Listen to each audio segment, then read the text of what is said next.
नमस्कार दोस्तों, नीर एक्सप्रेस चैनल में आपका स्वागत है। अभी मैक्स इंटरनेशनल स्कूल के प्रांगण में मैं खड़ा हुआ हूं। आप एक बहुत ही खूबसूरत सा जो ये कैंपस है मेरे पीछे देख सकते हैं। तो अचानक यहाँ के जो डायरेक्टर हैं उनकी मेरे पास कॉल आती है और मैक्स इंटरनेशनल स्कूल जो है, मैं थोड़ा इसकी लोकेशन जो है वो आपके साथ शेयर कर देता हूँ।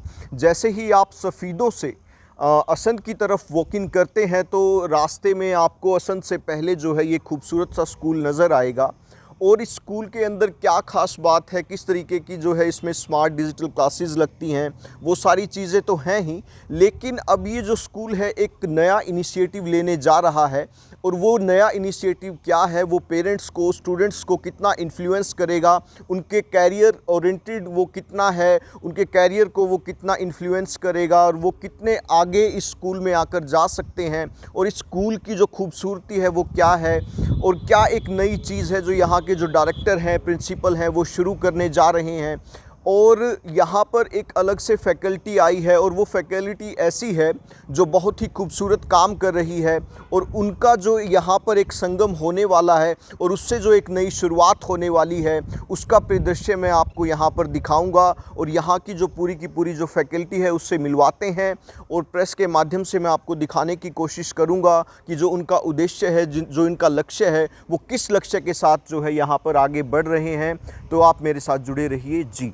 बैच होगा, +2 का फर्स्ट बैच निकलेगा जो पास आउट करेगा मैक्स स्कूल को। ये कंसेप्ट मेरे माइंड में तभी से था जब बच्चे +1 में एडमिशन हमने लेने शुरू किए थे, बट ड्यू टू कोरोना मैं इसे कंसेप्ट को लॉन्च नहीं कर पाया था। लकीली, फॉर्चुनेटली आप कह सकते हैं कि किसी वजह से भसीन सर से मुलाकात हुई, विवेक जी से मुलाकात हुई, इधर शुभम जी से मुलाकात हुई। इन्होंने अप्रोच किया कि सर हम ये कंसेप्ट लॉन्च कर रहे हैं, आर यू इंटरेस्टेड।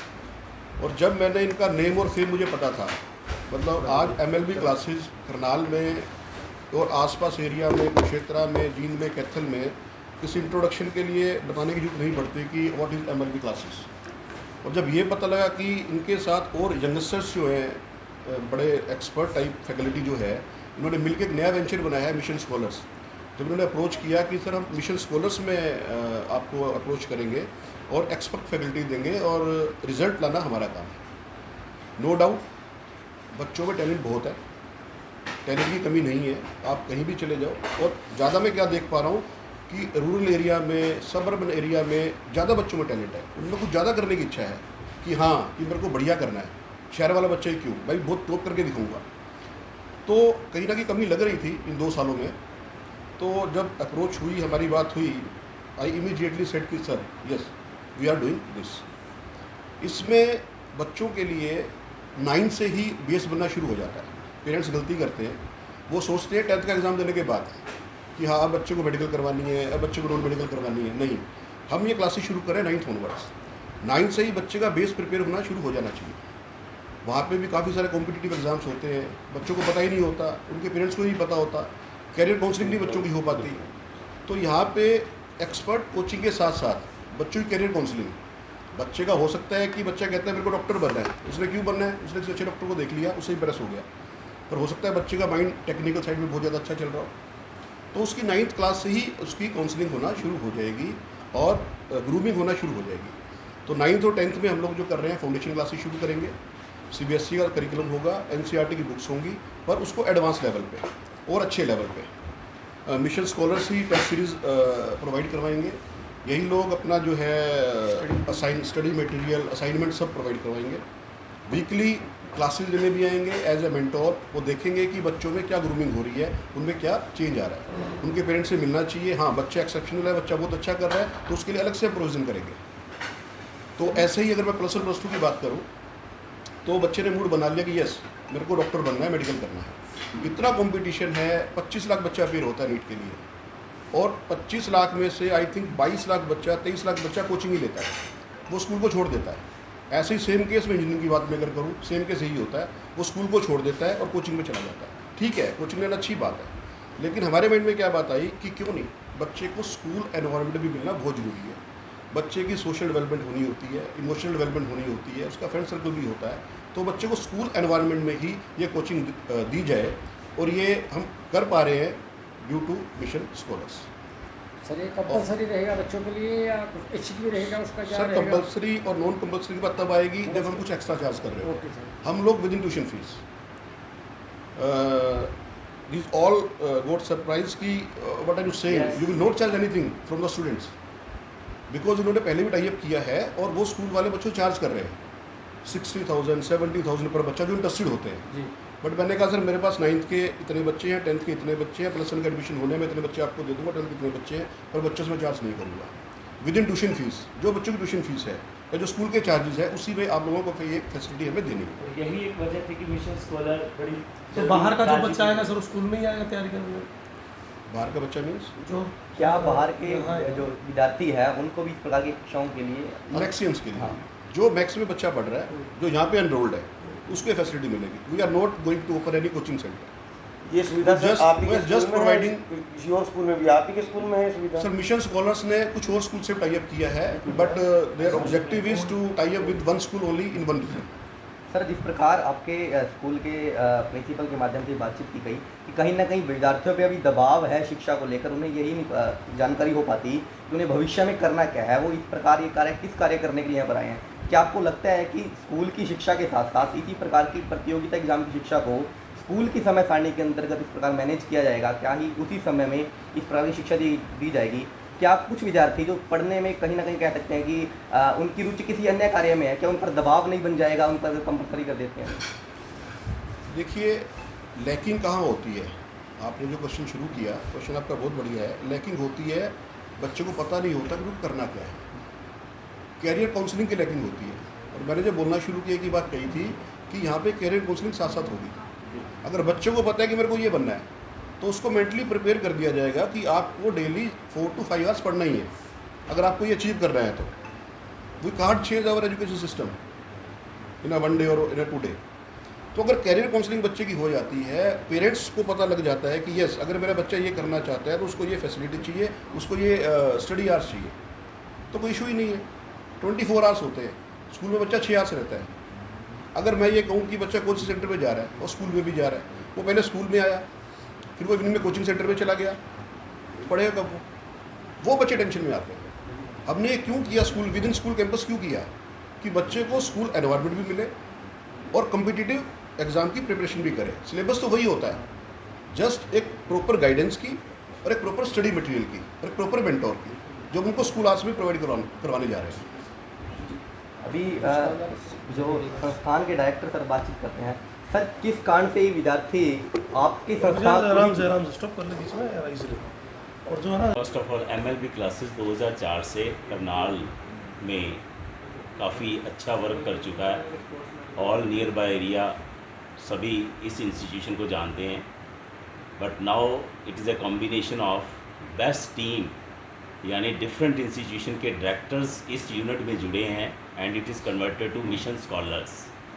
जैसे अभी सर ने एक बहुत अच्छी बात कही और रियली बिल्कुल सच कही कि just one discussion it is final. और जब इन्होंने हम इनके पास आए और इनका हमने एक विज़न देखा कि सर मैं चार्ज भी बिल्कुल कुछ नहीं करूँगा एंड यू आर वेलकम, तो दिस इज़ दैट कि इस एरिया के लिए ये वरदान है। और इसमें अभी सर एक क्वेश्चन आया था कि बच्चे कहीं प्रेशर में तो नहीं आ जाएंगे। सर ऐसा बिल्कुल नहीं होगा, क्योंकि जब 9th से उसका काउंसलिंग के साथ कंसेप्ट चलेगा तो 9th से हमें उसका विज़न क्लियर हो जाएगा कि he is going to be doctor और इंजीनियर और सम अदर फील्ड। जब क्लियर हो जाएगा तो बच्चा इंटरेस्ट के साथ काम करेगा, ना कि प्रेशर के साथ काम करेगा। And the second plus point is that बच्चा जब स्कूल में से अपनी कोचिंग और सारा वर्क करके घर में सेल्फ स्टडी के लिए टाइम देगा, वो सबसे बड़ा plus point. There is no need of any other coaching extra after school.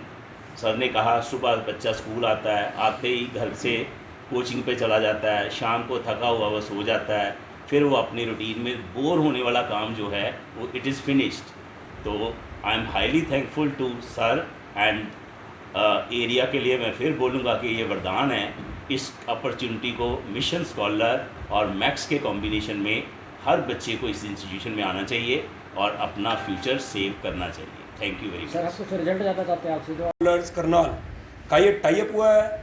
इसमें 6 के 6 डेज मिशन स्कॉलर की फैकल्टीज़ यहाँ पढ़ाने के लिए आएंगी, जो NCERT से लेकर बेसिक कंसेप्ट से लेकर JEE Mains, JEE advance, NEET और NDA के सिलेबस को कवर करेंगे। आमतौर पे पहली बात तो इंटीरियर में स्कूल में इस तरह का कोचिंग कंसेप्ट शुरू ही नहीं हो पाता। ये मैं मैनेजमेंट की एफर्ट कहूँगा कि ये यहाँ शुरू कर रहे हैं और बिना कोई एक्स्ट्रा फीस लिए शुरू कर रहे हैं। ये एक बहुत बड़ी बात है, क्योंकि हमारी जो फैकल्टीज़ होती हैं बड़ी हाई पेमेंट लेने वाली फैकल्टीज़ होती हैं, लेकिन सर ने कहा भी वो सारी पेमेंट मैं अपनी पॉकेट से करूँगा, स्कूल अपनी पॉकेट से करेगा, हम स्टूडेंट से 1 रुपया भी नहीं लेंगे।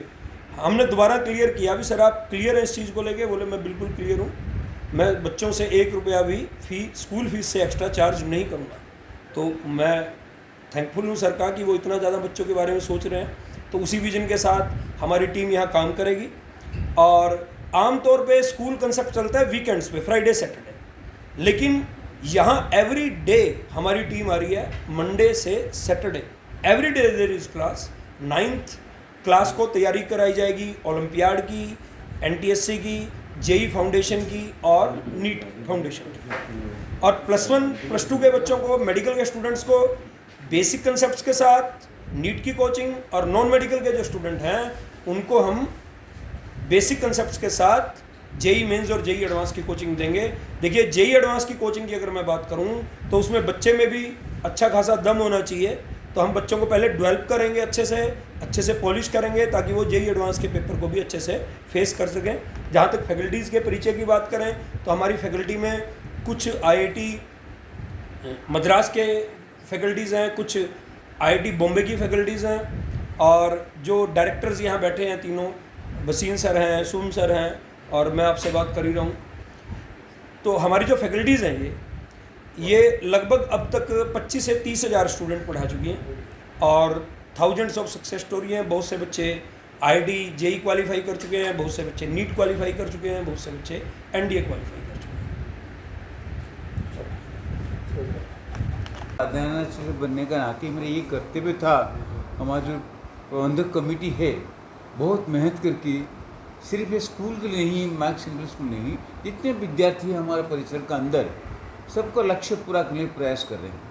लक्ष्य पूरा करना सबका एक साहस होना चाहिए। इस साहस पर मैनेजमेंट लिया है। डेफिनेटली प्रबंधक कमेटी को धन्यवाद दे रहा हूँ। प्रधानाचार्य के नाते, शिक्षाविद के नाते मैं विश्वास करता हूँ जितने विद्यार्थियों क्लास 9, 10, 11 हमारे स्कूल में पढ़ रहे हैं, जब एक कोचिंग सेंटर द्वारा हमारा टाई हो चुका है, उन्हें भी सही समय में विद्यार्थियों को दे के आगे बढ़ने प्रयास करेंगे। मैं उनके लिए बहुत धन्यवाद दूंगा। ये मेरा विश्वास जरूर है, हर एक विद्यार्थी उसको फील करेंगे। वो पेरेंट्स के पास आपको रिक्वेस्ट है ये चीज़ को पहुंचाएं कि मार्क्स का लक्ष्य क्या है, सिर्फ अपना विद्यार्थी के नहीं। ये सुनने के बाद जो विद्यार्थी आगे बढ़ना चाहते हैं वो भी मेरा साहाय्य में आ सकते हैं। The door is open for everybody. Institute में कोई फुल स्टॉप नहीं होता है। एनी विद्यार्थी can come to mark school, मगर जो शिक्षा में जा रहे हैं उस ग्रहण क्रम के ऊपर डिपेंड करता है कितना वो लोग साथ से एक्सेप्ट कर सकते हैं। Management is very open hearted, they are very kind actually, not only for this school, other schools also. I believe you people definitely जरूर हमारे बात को समझाएंगे, पहुँचाने उनके पास, और एक विद्यार्थियों को ज़िंदगी में आगे बढ़ने के लिए एक साहस देने के लिए प्रयास करेंगे। Thank you very much. लेके जाया जाए। और सबसे बड़ा जो डिफरेंस मिलेगा हमें मिशन स्कॉलर में, और आपने कहा कि माँ बोलती है मेरा बेटा डॉक्टर बने, मेरा बेटा DC बने, अब उस सपने को साकार करने का समय आ गया है। और सबसे बड़ा जो फ़र्क आपको देखने को मिलेगा, बच्चे माँ बाप की इतनी कमाई से पूरी जी जान लगा के वो जो पैसा कमाते हैं उससे वो पढ़ने जाते हैं दूर, बहुत दूर, कोटा, दिल्ली। और होता क्या है, कई बार डॉक्टर बनना तो दूर की बात, वो 12वीं में अच्छे अंक भी नहीं प्राप्त कर पाता। लेकिन हम यहाँ पे 12वीं कक्षा CBSE लेवल और साथ में कंपटीशन लेवल दोनों को एक साथ लेके चलेंगे। उनका 12वीं का रिज़ल्ट भी बहुत अच्छा आएगा, और नीट और IIT में बहुत अच्छे रैंक हमारे बच्चे लेते आए हैं, और अब ये समय आ गया है यहाँ पे भी बहुत अच्छे रैंक आएंगे। +2 क्लास में जैसे बोर्ड की शिक्षा का भी जो है थोड़ा सा बर्डन रहता है जी, उसके साथ साथ कोई प्रॉब्लम तो नहीं है? नहीं सर, बिल्कुल नहीं। इसकी वजह ये है कि हम कम से कम 3 से 4 बार CBSE सिलेबस करवाते हैं। इसीलिए हमने 6 दिन क्लास का प्रावधान यहाँ पे रखा है कि हम जुलाई अगस्त तक एक बार सिलेबस कंप्लीट करके पहले CBSE का उसको 2 से 3 बार करवा के हमारे अगर पिछले इस साल की बात करें CBSE में तो 100 में से 100 वाले बहुत सारे बच्चे थे और जो लोएस्ट था, जो सबसे कम था, उसका 89 मार्क्स था पिछले बैच में। 55 बच्चों में से लास्ट जो लोएस्ट नंबर थे वो 89 थे। तो CBSE और बहुत अच्छे रैंक आए हैं मेडिकल में। अभी मेरी एक छात्रा के 2141 रैंक, ऑल इंडिया 2141 रैंक आया। तो हम दोनों सत्र पे काम करते हैं। पहले उनका CBSE इंप्रूव करते हैं ताकि स्कूल में भी बहुत अच्छा प्रदर्शन उसका देखने को मिले, और फिर उसको जो बच्चा अच्छा है IIT और मेडिकल। देखिए वो बात गई कि राजा का राजा बेटा बनेगा। अब सबको हक है कि वो एक अच्छा डॉक्टर बने और मेरे देश को अच्छे डॉक्टर्स की, इंजीनियर्स की, कौन कहता है बेरोजगारी है, अच्छे कैंडिडेट्स की, काबिल लोगों की अभी भी बहुत ज़रूरत है और हम उस काबिलियत को यहाँ पे पैदा करने आए हैं। यहाँ के लोगों में टैलेंट बहुत है, बस उसको पॉलिश करने की ज़रूरत है।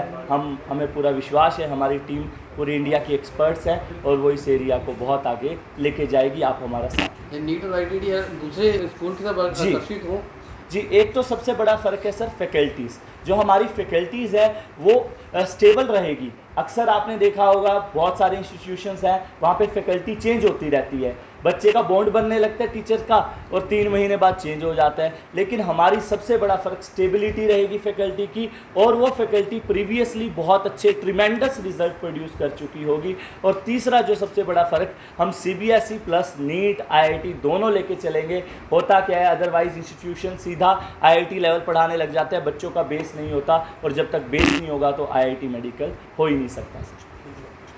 धन्यवाद।